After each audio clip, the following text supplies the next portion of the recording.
Minnesota Vikings are 3-0 on the season. First time since 2016. This is Between the Lines. I'm Tatum Everett. This is Ben Leber. And Ben, that was a dominant performance from the jump. The first quarter really stuck out to me as the team's ability to set the tone early on. What impressed you the most with the start that they had?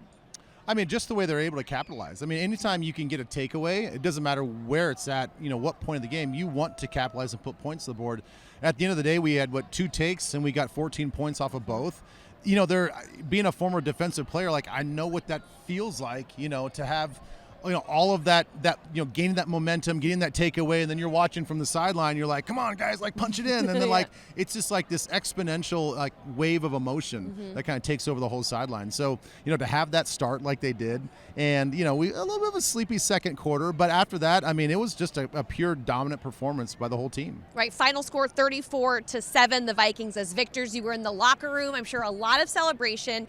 You were able to speak to some of the players. What were they saying? I think that the biggest takeaway is just, trying to refocus each and every week. I mean, they're not that they're saying that they weren't, the boom box was blasting. I'm sure. They were dancing. They were having fun. They had a lot of smiles on their faces. But, when you really talk to them about just the vibe of the team, it's like, I think there's a lot of confidence in this team. It's not surprising to them. But I think on top of that, it's like, we're going to enjoy it. We're going to refocus this week and get back to it, and we got to go out and prove it once again next Sunday. So I like sort of the professionalism at which they're approaching these weeks. That's right. The 27-point lead is the biggest of the Kevin O'Connell era, as well as the last time that happened for the Vikings was 2019 against the Chargers. So the numbers were there, and really many thanks to quarterback Sam Darnold, who was able to hang 4 passing touchdowns on this defense.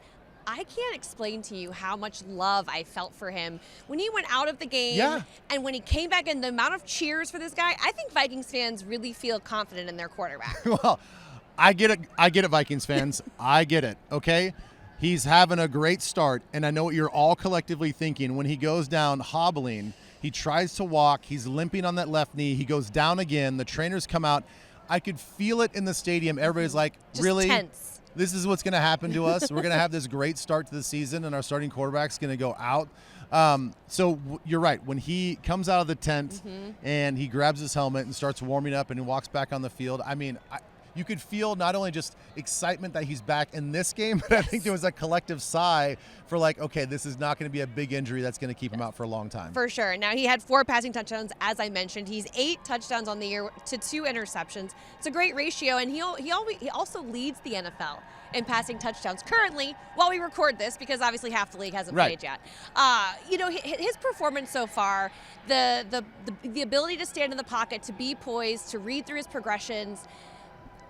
How did he improve, I guess, from the 49ers game to this one in your eyes? Well, I really think it's just, you mentioned all of that, and he can't do any of that unless he has protection up front, and if he trusts the guys up front. This is really the 3rd week in a row where the strength of the team that we're playing is their defensive front and their pass rush. And, this is a team that comes in, and Will Anderson and Danielle Hunter and what they've got going on, this is a really good attacking style defense. So 3 weeks in a row, he looks poised. You can tell he's confident. He's not scared that the rush is going to get there. He trusts all the guys up front. I would say a lot of his subtle movements, he's very good about just sliding around in the pocket, buying some time. The touchdown over here to JJ, he has to extend the play and keep his eyes down the field. And then to your point, he's down here in this red zone and he hits Naylor for the other touchdown. It's because he had time. He sat there and looked this way, went 1, 2, knew Naylor was coming across from left to right, and waited for him to get open. And so it took the 3rd read to get the Naylor, and that is all about time. He's got to have time in the pocket. So offensive line is fantastic right now. You mentioned JJ. He joins Adam Thielen, Randy Moss, and John Gillum as the only player to score a receiving touchdown in his first 3 games of a season since 1970. So he's one of 4. His performance, just, he had that one dropped ball, which I think was shocking. I think 9 times out of 10, he's always going to catch that one. How would you rate his performance today, knowing that he's still the top dog without Jordan Addison and TJ Hawkinson in the mix? I mean, he just finds inventive ways to get open, and a lot of that's on KOC. I mean, Kevin's ability to take the best receiver in the game, arguably the best player in the league, knowing that the defense is going to key on him and put him in spots where he's going to get single covered, where they can't double team him.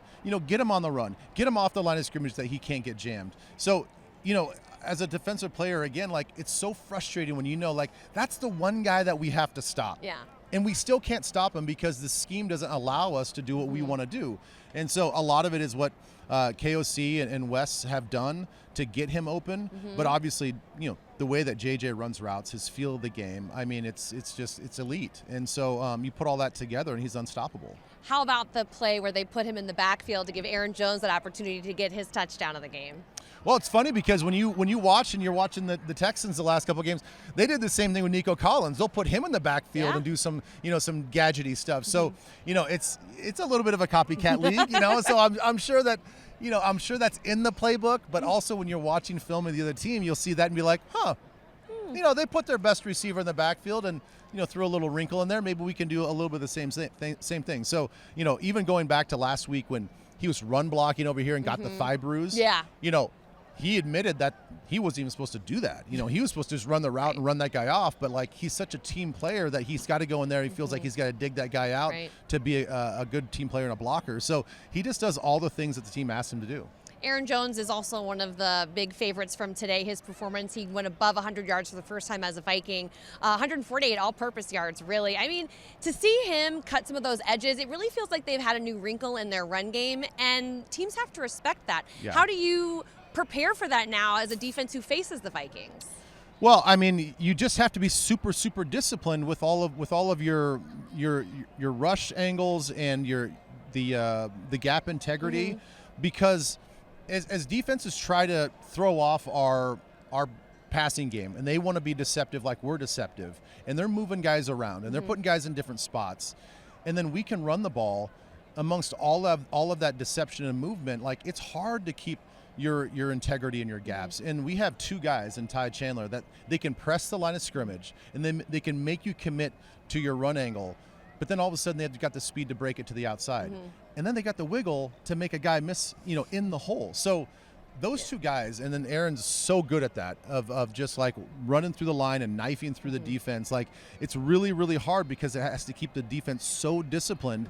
And as you do that over and over again in the game, guys just break down. Speaking of disciplined defenses, the Vikings' performance today, another stellar Brian Flores drawn-up game. I feel like I ask you this question pretty often. Like, what is your biggest takeaway from this group? Because it's hard to pick just one. It's hard to pick one. I mean, they got 5 sacks again today. Grenard comes out against his former team and just has an awesome game. 3 sacks. One of which, he got a little help from Harrison Phillips. He kind of. Did you really want Harrison to get that one? I know but that's the thing. Like, I think the key to this defense is it is such a team defense oriented approach that. Guys are gonna do what they do, and if they don't get it, then that's fine. There's another guy that's gonna back them up. The key, I think, in the back end is, like, we're so good at disguising. We're so good about trusting our guys. If Harrison Smith is going to be on the edge and we know that he's got to drop 30 yards back on the snap of the ball, we can trust that he's going to get there because he does it time and time again. That's so hard for an offense to figure out what you're going to do. So it's just the way that we mix it up. It's the way that we play team defense, and it's the way that we're tackling lately too. How did you think that affected C.J. Stroud getting into a rhythm today? Well, just like we saw last week with Purdy. I mean, Purdy admitted after the game, he's like, you're mentally worn out trying to figure out what we're trying to do. And, for Stroud being a younger player, this is the most complicated defense he's probably ever seen. And you could see hhim getting flustered, not knowing where the pressure is coming from. He was getting antsy in the pocket, rushing throws and, being inaccurate. So, as the game goes on, you can see them sort of mentally break down. Yeah, C.J. Stroud throwing 2 interceptions today. He was on a 9-game streak of not throwing an interception. It was like 266 straight passes without one. So he was definitely feeling the heat.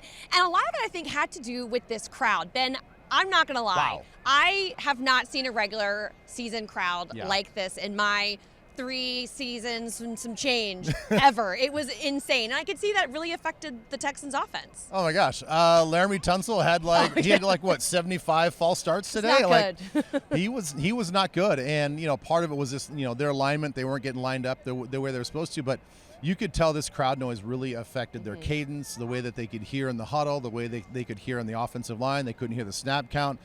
They were all discombobulated. And, that's the point of having home field advantage. This crowd brought it. I saw at one point in time we're over 100 to 120 decibels in here, which is insane. Super loud. I mean, you can't even hear yourself think when it's that loud. We won't be back here until October 20th, which is okay. It's going to be a good crowd. They'll have plenty of time to get ready for another big game when they welcome the Lions at that point, Ben. It's going to be a tough one. That's going to be a tough one. one. Well, this was Between the Lines with Ben Leber and myself. It's presented by Continental Diamond, and we thank you so much for watching.